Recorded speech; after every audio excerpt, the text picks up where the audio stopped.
토론할 내용을 이제 우리 그 에이지죠. 그러니까 고령자들 꼰대로 보는 말이죠. 이런 자세 이렇게 극복을 하고 생산 가능인구라는 동네의 개념도 이것도 이제 극복을 해야 된다. 그래서 생사가 도대체 뭐냐? 생사라는 것이 결국 이제 뭐 재화의 생산이고 뭐 판매를 위한 것만이 생산이냐?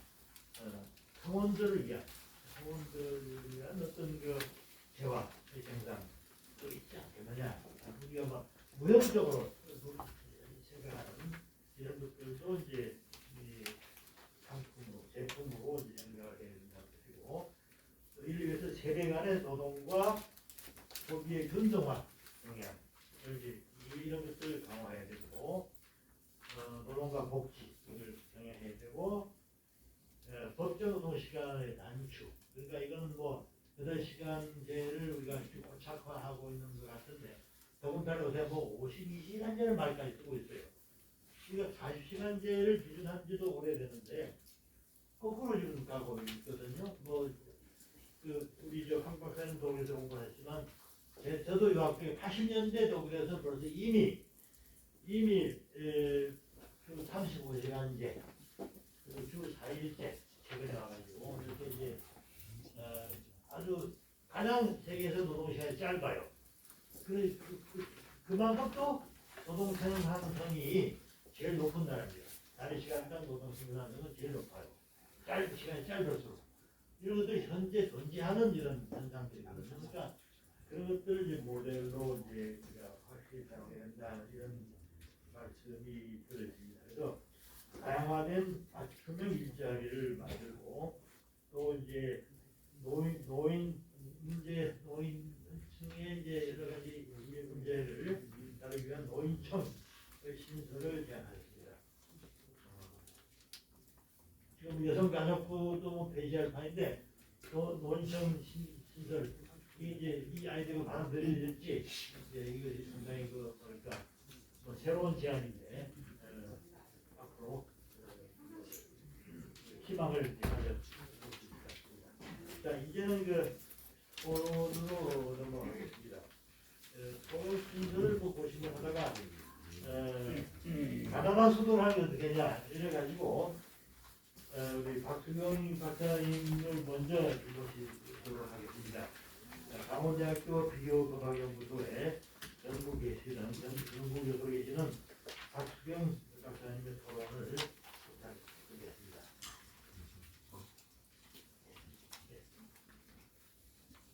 방금 소개받은 강원대학교 비교과학연구소 연구교수로 있는 박수경입니다. 황성길 박사님께서 앞으로 초고령자의 대통령님의 앞으로 우리나라의 큰 장면에 대한 문제제기를 해주셨다고 생각을 합니다.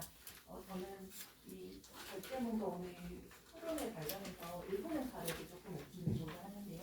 그 중에서 이번에 이제 고령과 관련된 부분입니다. 사실 저는 제가 일본에서 공부를 하고 왔고, 그리고 제가 이제 석사, 박사 다 내는 주제가 이제 고령이라든지 돌봄과 관련되었습니다. 그래서 뭐 간략하게 말씀드리자면 17페이지 도표를 보시면 아시겠지만 일본은 이미 1970년에 고령화율이 7.6%가 되었거든요. 아까 박사님께서 말씀해주신 그 유엔의 고령화율 기준에 따르면 이미 일본은 1970년대에 고령화사를 진행을 했습니다. 그리고 95년도에 보면은 13.6%로 14%를 넘었기 때문에 고령 사회가 되었고요.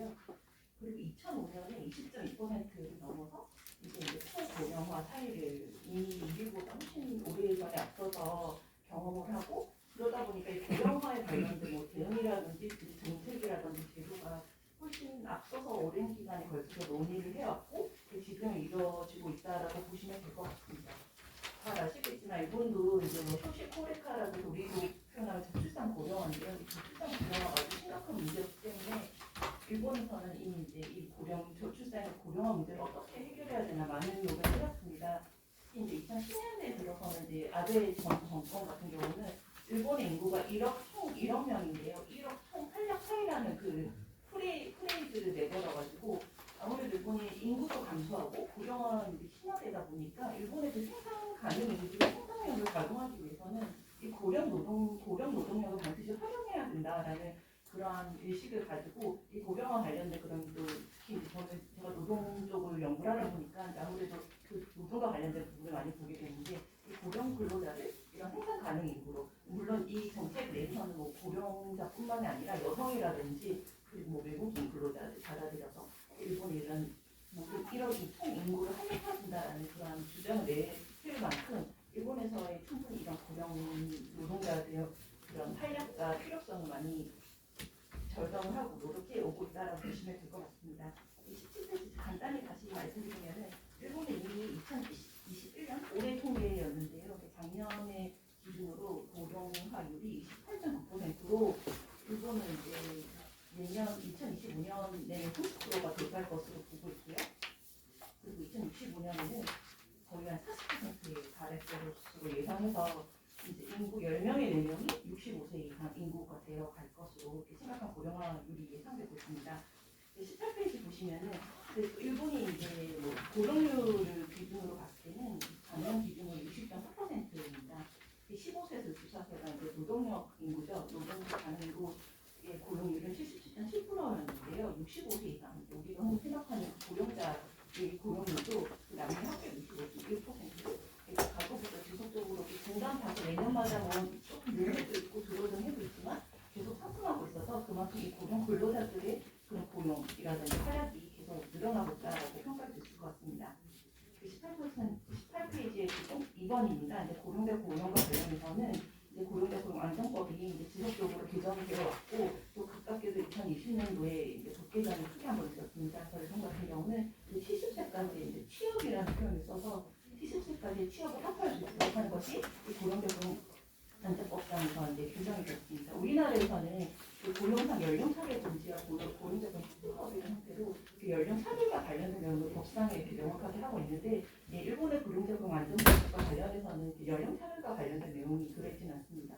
일본에서도 이 고령자 안전법을 계속 개정에 관련된 논의를 하는 과정에서도 일본에서도 연령 차별과 관련된 내용을 담아야 한다라는 그런 주장들이 일부 있긴 했지만 일본에서 이 법상에서는 이렇게 반영되지 않고 그러다 보니 우리나라가 오히려 더 에이지스 아까 말씀하셨는데요. 고령자에 대한 그런 연령 차별과 관련 내용을 고령자금 특집법상에서 이렇게 명문화하고 있다는 점에서는 조금 더 진일보된 형태가 아닌가라는 그런 평가도 한번 해볼 수 있을 것 같습니다. 그래서 이 고령자 고용 안전법의 목적은 우리나라의 이제 그 고초법과 비슷하다고 보시면 될 것 같고요. 단지 이제 18페이지 19페이지에 걸쳐서는 일본에서 이 고령자 고용 안전법과 관련해서 어떻게 법이 바뀌어 왔는가를 조금 정리를 해봤습니다. 간단히 말씀드리면은 아까 말씀드린 바와 같이 일본이 이미 1970년대부터 7% 고령화 사회에서 하다 보니까 이 고령자 고령과 관련된 문제도 아주 예전부터 많이 노력을 해왔다라고 보시면 될 것 같습니다. 이 고령자 고용 특집법이라는 것이 86년도에 개정을 해서 법 이름을 지금과 같은 고령자 고용 안전법으로 바꾸는데요.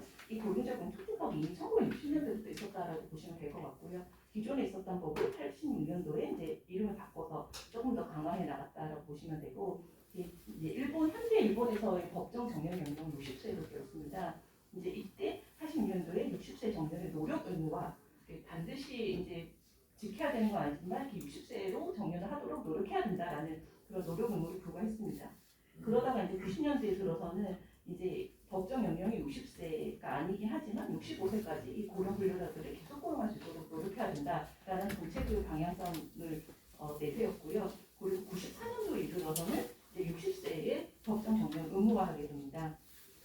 그러면서 이제 일본에서도 문제가 되는 것이 이제 연금에 수급할 수 있는 연령을 이제 높여야 된다는 논의가 이미 이때부터 있었거든요. 일본에서는 고령화율이 이제 고령자가 너무 많다 보니까 이제 정부 입장에서는 연금을 고령자들에게 이제 주는 것도 재정이 부담이 되는 상황이 있습니다. 그래서 일본의 연금 구조를 간단하게 말씀드리면 2층 구조로 되어 있어서 1층이 이제 기초연금 형태로 이제 일본이라면 연금 그 보급료를 내는 사람 다 모두 받을 수 있는 기초연금이 있고요. 그 2층에 이제 내가 근로자로서 일했다라고 하면은 받을 수 있는 훈련연금이 2층 구조로 되어 있습니다. 그래서 먼저 이제 1층 연금 부분에 관련해서는 기존에 60세부터 연금을 받을 수 있었던 것을 단계적으로 2001년도부터 2013년에 걸쳐서 65세로 인상 연령을 올려야 되겠다라는 그런 이제 논의를 시작하게 돼서 94년도 입법입니다. 이제 이거는 고령자 고용 안전법이지만 또 이제 연금과 관련된 법에서 바뀌기도 합니다. 그러면서 일본에서도 좀 단계적으로 후속 노동연금의 그 1층 부분 받을 수 있는 연령을 올리자.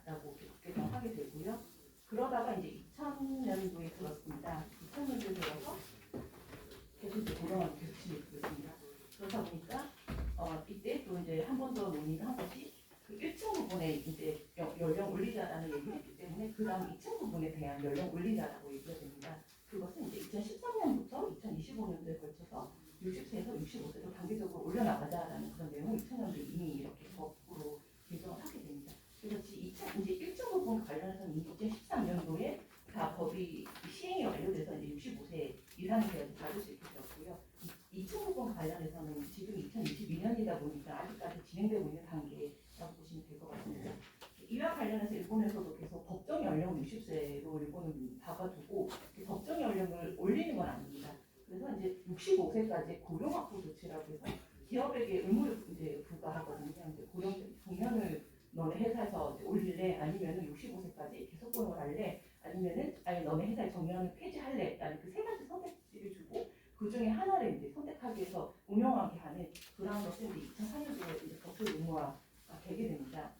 그리고 이제 2012년도에 들어서는 그때 다시 돌아서 2004년도에는 그 법적 의무와 고령자 고용 확보 조치 세 가지 선택 중에 한 가지 할 때는 그 대상자를 선정하는 기준이 노사가 합의를 해서 대상자를 선정할 수 있게 이제 하도록 했습니다. 아무래도 이거는 이 논의하는 과정에서 기업 입장에서는 좀 반발이 많았고 부담이 된다라는 그런 의견을 좀 배려를 해서 그러면은 65세까지 법정 정년은 60세이긴 하지만 65세까지 그 고령 근로자들을 5년 더 일하게 하기 위해서 그 세 가지 선택지를 줬을 때 그럼 그 대상자는 너네가 노사가 알아서 선정해도 된다라고 했던 것을 2012년도에 법 개정을 할 때는 그 계속고용 대상자의 그 대상자를 한정할 수 있는 노사 합의로 정할 수 있는 것을 이제 폐지하고 원하는 사람이면 모두 다 그 계속고용 65세까지의 고용 확보 조치가 이루어질 수 있도록 하는 그런 제도로 2012년도에 법이 개정이 되었습니다. 뭐 그 이후에 이제 그리고 나서 큰 개정이 이루어진 것이 이제 2020년도의 개정이었는데요. 그 부분 관련해서 20페이지에서 보실 수 있습니다. 19페이지 하단에 조금 다시 돌아서 말씀드리면은 일본에서 고용자 고용 안전법에서 그만 말씀드린 것처럼 일본에서 법정 정년은 60세이고요. 그렇지만 65세까지 고용자 고용 확보 조치, 계속고용 확보 조치를 해야 되는데 금방 말씀드린 것처럼 세 가지 중 하나입니다. 20페이지 상단인데요. 65세까지 회사 내에서 정년 인상을 하든지 아니면 그 회사에서 아예 정년제를 폐지를 하든지 아니면 65세까지 계속고용제도를 도입하든지 세 가지 중에 한 가지를 선택할 수 있도록 해야 합니다.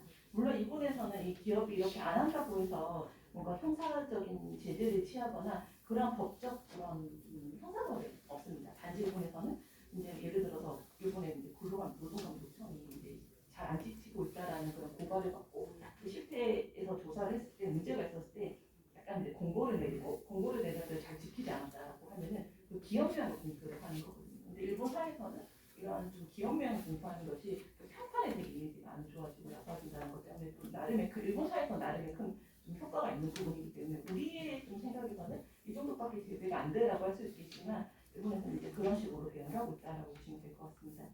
이런 내용이 이제 그 모든 기업에서 의무화로 되어 있고요. 이게 생각보다 잘 돌아가서 거의 일본의 모든 99.9%의 기업이 대기업이든 중소기업이든 이 세 가지 고용 확보 조치 중에 한 가지는 다 하고 있다라고 보시면 되어서 어느 정도 일본 사회에서는 정년이 60세이긴 하지만 65세까지 기업 내에서 일할 수 있는 환경이 정비되어 있다라고 보시면 될 것 같습니다. 이런 것들이 이제 2020년도 법 개정이 돼서 70세까지 취업 기회라는 말이 있습니다. 그 65세까지는 고용 기회라고 하고요. 계속 고용 기회라고 하고 70세까지는 이제 취업 기회를 확보하도록 하는 것이 노력 의무화가 되었습니다. 그래서 뭐 70세까지 이제 정년 인상하든지 70세까지 이제 정년 아예 폐지하든지 70세까지 계속 고용 제도를 도입하든지 거기 플러스 이제 뭐 업무 위탁 개혁이라고 해서 근로자로서의 관계는 끝나지만 업무와 관련해서 이제 도구를 주거나 하는 식으로 해서 할 수 있도록 하든지 아니면 그 회사가 운영하고 있는 사회공헌과 관련된 그런 기업의 이제 자원봉사자 형태로 일할 수 있는 기회를 주든지 한 5가지 중에 한 가지 선택할 수 있는 취업 기회를 확보할 수 있도록 하는 것이 노력 의무화가 되었다라고 일본의 제도를 이해하실 수 있을 것 같습니다. 그래서 20페이지에 이하 관련한 이제 시사점 부분인데요. 아무래도 뭐 일본 사회가 우리 사회가 워낙 더 역동적으로 변화하고 제도도 빨리빨리 더 잘 되고 있어서 과연 이제는 우리가 일본에서 배울 것이 있을 것인가라는 그런 의문을 많이 표하시는 분들이 많다고 생각을 하고 있습니다. 하지만 저는 고령자 관련된 문제에 대해서는 일본의 제도가 우리에게 좀 시사점이 크다고 생각합니다. 사회 구조도 비슷하고 일본이 이미 우리보다 앞서서 경험한 고령화에 대응한 경험들은 우리가 받아들일 수 있는 부분도 많이 있기 고령자 고용 관련해서 그런 연구하면서 느꼈던 정말 크게 한 3가지 정도 말씀드리겠습니다. 금방 말씀드렸지만 일본의 이제 고령화율이 이미 70년대부터 경험을 했고 꾸준히 노력을 해왔다라는 점인데요. 이제 20페이지 하단에서 22페이지 쪽 오시면은 보시면 아시겠지만 일본에서도 이 고령자 고용 문제를 이제 본 것이 처음에는 연령을 이제 연금을 받을 수 있는 그 수급 연령을 올리다 보니까 이 정년 연령 올리지 못했기 때문에 이제 그런 과정에서 65세까지 일할 수 있는 뭔가 좀 그런 연령 수급 연령과 그 고령자가 일할 수 있는 그런 연령을 매칭하기 위한 제도 개선이 목적이었다고 볼 수 있을 것 같습니다. 그게 이제 2004년에 법 개정, 12년에 법 개정은 이제 그런 목적으로 거의 이루어졌다고 보시면 되지만 최근에 이루어진 법 개정에서는 이제 70세까지 65세까지를 넘어서 70세까지 그 기업 내에서 어떻게든지 일을 할 수 있는 환경을 만들 수 있도록 이렇게 노력하고 있다는 점에서는 아까 손석희 박사님께서 이게 사회적 연령이라고 말씀을 하셨던 것 같은데요. 이게 생산 가능 연령을 이제 일본에서는 조금 더 70세까지 높게 보고 있는 이제 보려는 그런 시도가 아닌가라고 저는 그렇게 한번 생각해 볼 수 있을 것 같습니다. 네, 그렇다 보니까 일본에서도 이제 보통 생애 현역 사회라는 표현을 되게 많이 쓰거든요. 평생 동안 계속 일할 수 있는 사회를 실현하겠다라는 그런 표현이기도 한데 그만큼 이런 고령 근로자들이 오랫동안 일할 수 있는 물론 70세 이후에도 일본에서는 또 다른 형태로도 이제 일할 수 있는 그런 일본의 실버 인재 센터라고 해서 자원봉사 형태로 계속 또 이제 임금이라고는 볼 수는 없긴 하지만 조금 어떻게 사회에 공헌하면서 어느 정도의 보수를 얻으면서 이렇게 좀 의욕 있게 살아갈 수 있는 그런 제도들도 많이 정비되었기 때문에 일본에서는 이런 부분도 한번 생각해 볼 수 있지 않을까라는 생각을 했습니다. 그리고 두 번째인데요. 일본에서는 이제 이 고령자 고용 안정법, 일본에서는 65세까지 고용 보호 기회를 주고 70세까지 취업 기회를 준다. 일본 잘 되고 있네라고 평가할 수 없습니다. 일본에서는 이제 아까 말씀드린 것처럼 60세의 법정 정년이고 65세, 70세까지 일하는 것은 이미 정년이 이른 단계에서 근로계약 관계가 한 번이 종료가 되기 때문에 그 전까지는 이제 정규직으로 일하던 것이 60세라든지 70세까지 일할 때는 비정규직화가 되는 것이거든요. 이제 근로계약도 다시 체결해가지고 근로조건이 피하가 되다 보니까 임금 수준이 낮아지는 것은 이제 당연한 그런 일이다 보니까 그런 것을 감수하지만 계속 고령 근로자가 내가 더 일을 하겠다라고 하면 일할 수 있는 환경이 되는 점에서는 반드시 이게 고령 근로자가 아까 말씀하신 법정 우리가 8시간 일하는 것이 이제 너무 이 고령자의 부담이 될 수 있는 그런 시간이 될 수 있고 내 신체적인 체력에 맞지 않으면은 그런 것도 조금 평가하면서 65세 70까지 일하지만 근로조건은 좀 낮아지더라도 어느 정도 임금을 얻으면서 계속 일할 수 있는 그런 환경이 되는 부분도 한번 생각해 볼 수 있을 것 같습니다. 그리고 마지막으로 21페이지 하는 부분인데요. 우리도 지금 최근에 이제 고령자 고용, 이 고령자 고용 특훈법 관련해서 넓게 그리고 정년 연령 인상이니 고용 개설이니 고용 연장이니 그런 논의가 계속되고 있는 것으로 알고 있습니다. 일본에서는 이미 말씀드린 것처럼 오래전부터 이 고령자 고용과 관련해서 논의를 해왔고 이 제도를 개선할 때 일본식이긴 한데 노력 의무를 의무화로 바꾸고 또 이제 예를 들어서 65세까지 고령자 계속 고용 제도를 이제 처음에는 노력 의무화했다가 한 10년 뒤에 의무화로 바꾸고 지금에 이르서는 이제 법적 의무화가 됐는데 또 70세까지 취업 확보를 지금 노력 의무 뭔가 단기를 스텝을 되게 오랜 시간에 걸쳐서 밟고 있거든요. 아마 그런 것들 좀 전체적으로 제도를 이행하면서 조금 더 실행력을 좀 높게 해주는 사회에 좀 더 뿌리를 정착하게 할 수 있는 그런 기능도 할 수 있다고 생각합니다. 물론 우리 사회에서는 역동적으로 변하는 다이나믹이라는 것이 또 한국의 장점이기 때문에 또 좀 빠른 적절한 논의도 필요하지만 조금 더 장기적인 관점에서 고령자의 고용 문제, 고령자 문제를 좀 생각해 보는 것도 또 도움이 되지 않을까라는 생각 말씀을 드리면서 토론을 마치도록 하겠습니다. 예, 감사합니다. 일본이 이제 가까이 되면서 굉장히 우리한테는 많은 시사점을 제공하고 있습니다. 60세 정년이 정년 우리나라 경우에는 아마 2016년부터인가 단계적으로 해왔죠. 그러니까 일본보다 거의 한 20년 늦게, 그렇죠? 20년 늦게 저희가 출발한 것 같습니다. 나머지도 65세, 70세 이것도 뒷따라 하려면 지금 굉장히 오래 시간이 걸리는 것 같네요. 우리 지금 65세 얘기가 나오지만은 그것도 아마 상당한 시간이 그렇죠. 지금 얘기가 33년, 2033년 돼야 아마 65세 정년화되지 않을까라는 진짜 전망도 있던데 그것도 일본은 2013년이었는데 20년 차이가 나게 되는 겁니다. 그러니까 그럼 70세에 가려고 그러면 또 1년이냐 이런 문제를 우리한테 이제 던져주고 있네요.